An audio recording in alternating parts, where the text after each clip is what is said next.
Ok. Gravando. Sobre o som na água do mar, né? A gente está vendo ali bem no começo do texto, as velocidades variam entre 1,4 e 1,6, digamos, metros por segundo. Alguém aí lembra qual é a velocidade do som na atmosfera, no ar? Eu não recordo, professor. Então, é 360 a 340 metros por segundo. Vai depender da temperatura, da densidade do ar, etc. A quantidade de umidade na atmosfera também vai mudar esse valor entre 340 e 360. Então, qualquer coisa que viaje mais rápido que o som vai ter que viajar mais do que 340 ou 360 metros por segundo. E como o ar é mais denso, aliás, o mar é mais denso que a atmosfera, é claro, a velocidade do som vai ser mais rápida. E a gente está vendo ali naquele gráfico da direita em cima, tem um gráfico de temperatura, a haloclina e a profundidade. E no gráfico ao lado a gente tem a profundidade, as mesmas profundidades, e a velocidade da propagação do som, né? Vocês vejam que na camada de mistura a velocidade vai aumentando entre a superfície e os 500, perto dos 500 metros. Por que isso? Porque a profundidade está aumentando, certo? Então a densidade também vai aumentando, a temperatura vai baixando, isso também aumenta a densidade da água.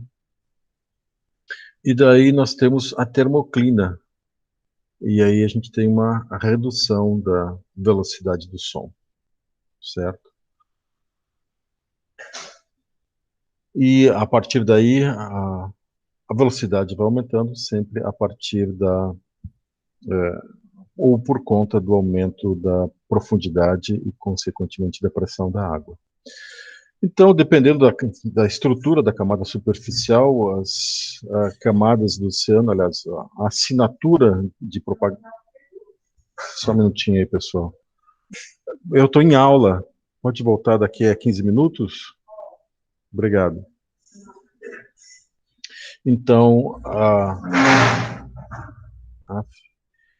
existe uma assinatura de som para diferentes partes do oceano, como vocês estão vendo ali. O Mar de Weddell, que é na Antártica, o Pacífico Norte, o Mar Mediterrâneo, que é muito salgado, e assim por diante. Mas passando a camada de mistura e a termoclina, o som vai aumentando sempre por conta da profundidade. Vamos lá. Aqui. Aí tem dois nomes que são muito utilizados para caracterizar essa parte do oceano, ou melhor, essa camada do oceano, né? Que é o Deep Sound Channel ou canal SOFAR, Sound Fixing and Ranging, que eles abreviaram para SOFAR para, sei lá, lembrar do tão distante aí. E o que acontece? Como vocês viram ali no gráfico anterior, na termoclina, existe uma redução na velocidade do som. E então o som se propaga com a mesma velocidade em todas as direções no oceano.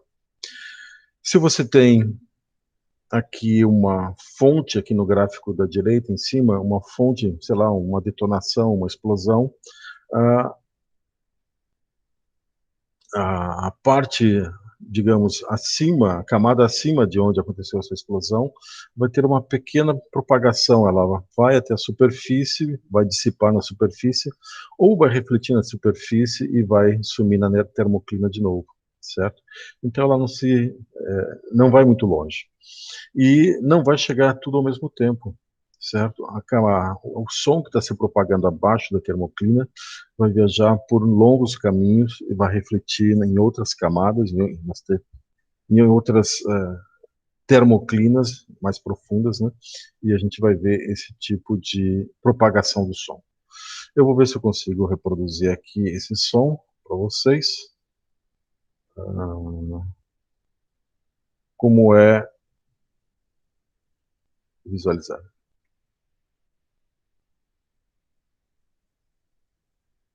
Apareceu para mim, mas não apareceu para vocês, com certeza, né? Apareceu para vocês? Não, escutei não. Não Não. escutou nada. Vamos tentar fazer a apresentação mesmo. Vamos lá agora.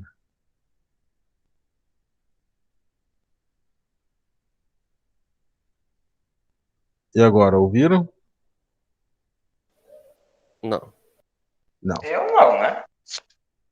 Ninguém ouviu, então. Vocês vão ter que abaixar o arquivo para poder ouvir do que eu estou falando. Mas quem estiver bem pertinho dessa detonação vai ouvir, é claro, um boom. Agora, quem tiver a dezenas de quilômetros de distância vai ouvir um bum, bum, bum, bum, bum, bum. Certo? O que é isso? É o som viajando na camada SOFAR. Isso tem grandes implicações, eu vou mostrar aqui já no próximo slide.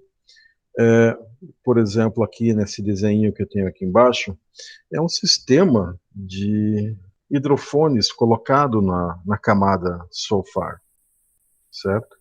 E, periodicamente, é emitido um som num desses pontos aí, que eu não sei qual é, e todos esses outros microfones distribuídos aí nessa rede vão ouvir esse som chegando dessa forma, tá? Quanto mais longe, inclusive, mais espaçado, bum, bum, bum, bum, bum. E baseado nas diferenças, né, se o som chegou mais rápido, se chegou ou demorou mais para chegar, a gente pode inferir a temperatura do oceano. Então, através do som, os físicos marinhos estão monitorando a temperatura dessa camada do oceano aí abaixo da termoclina, o que é bárbaro, né? Eles podem saber se o oceano está aquecendo, por exemplo, quando o som demora mais para chegar, porque dado o aquecimento, a densidade da água diminui e a velocidade do som também. Ok? Outra implicação é, do ponto de vista aí da estratégia militar, né? Essa camada de mistura, ela tem a propriedade de refletir o som que é emitido na superfície.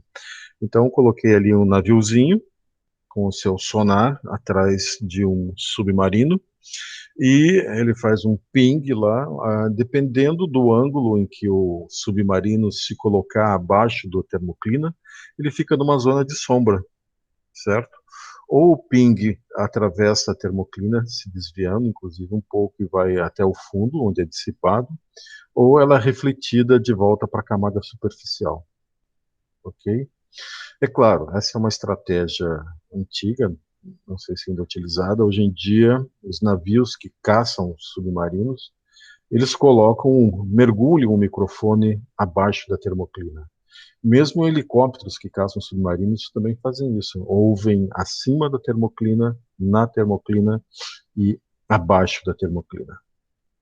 Lembrando que os submarinos de hoje são extremamente silenciosos. Imagine o carro mais chique que existe, sei lá, um Bentley, um Rolls Royce, né? O nível de ruído de um submarino desses é menor ou igual. Eles são extremamente silenciosos, isso faz parte da estratégia, né? É assim que eles conseguem fazer a entrega de mísseis balísticos, mísseis nucleares, quando eles não são ouvidos. E é claro, isso não é muito conversado, mas o oceano está cheio, está recheado de hidrofones no fundo do mar, fazendo monitoramento em tempo real. Se eles ouvem uma hélice, eles já procuram, já tem um banco de dados que vai identificar que tipo de navio, de repente até o nome do navio, se ele já foi uma hélice bem conhecida, uma hélice bem batida. Mas e aí como é que isso funciona? Eu vou ter que fazer a apresentação aqui para essa animação funcionar. Vamos lá. Aí, uma baleia chega até o hidrofone, esses dados do hidrofone são enviados para um banco de dados E esse banco de dados já identifica, olha, é uma baleia azul, é uma baleia mink, é uma baleia franca, sei lá, tudo isso é bem conhecido. E a cavitação da hélice de um navio, mesmo os motores gigantescos, também podem ser reconhecidos. O pessoal que trabalha no sonar, na Marinha de Guerra, é um pessoal selecionado por ter uma grande acuidade visual, auditiva, né? Além de ter o banco de dados a bordo para fazer o reconhecimento, eles conseguem ouvir cada, sei lá, um peixe se coçando numa pedra. É um negócio bem incrível como eles analisam os sons de dentro do oceano. Eu não coloquei aqui na nossa aula, mas isso é perceptível para humanos também. Tinha um grupo de mergulhadores, eu não lembro em que águas eles estavam, mas de repente tinha alguém filmando, uma câmera dessas que tem microfone, inclusive, e bateu um ping, assim, tum, deixou todo mundo quase meio atordoado. Isso era um sonar de submarino que estava por perto, procurando alguma coisa, né? Lembrando que hoje em dia também os sonares não ficam ligados o tempo todo, porque sonar ativo, né? Ele delata ou ele entrega a posição do, do navio ou do submarino. Então, eles estão muito avançados em sonares passivos, que é ficar escutando sem emitir sinal nenhum. Mesma coisa, radar. Uma estação de radar vira um alvo para um míssil ou alguma bomba assim, rapidinho, certo? Já outros tipos de meios de observação passivos, infravermelhos, sei lá o que for, não são detectáveis porque não emitem nenhuma radiação eletromagnética. E esses hidrofones também conseguem identificar abalos sísmicos no fundo do oceano. E isso é crucial para a segurança humana, certo? Com certeza, lá em La Palma, deve ter uma rede de hidrofones para ver se existe algum abalo na crosta oceânica ali em volta, grande o suficiente para que uma parte da ilha desabe. Existe ali um risco, são cerca de 500 quilômetros cúbicos de sedimento que podem desabar. E se isso desabar, vai ser como aquele tsunami lá de Grand Banks que tem o vídeo, né? Vai produzir uma onda que no local pode eventualmente chegar a 100 metros. Poderia, depois de 6 horas, chegar com 5 ou 6 metros aqui no Nordeste brasileiro. Tá? Então, esse tipo de escuta em tempo real é muito importante, não só por motivos estratégicos e observação da vida marinha, mas também da preservação da vida humana. Saber, além, é claro, dos hidrofones, existem os sismógrafos submersos com informações em tempo real, né? Alguma estação no continente. Então, qualquer coisa que acontece no oceano, nessas áreas mais de risco, são monitoradas. Um sistema parecido com esse deve ter salvado dezenas de milhares de vidas no Japão, no tsunami de 2011, se não me engano. Né? Deu tempo de soar alarme, todo mundo corram para as montanhas, e ainda assim, é claro, algumas vidas se perderam, mas foi um mega tsunami. Então é isso, pessoal. O que eu poderia falar aqui em termos de propagação do som nos oceanos. Vamos terminar a nossa aula aqui. E vou parar de gravar também.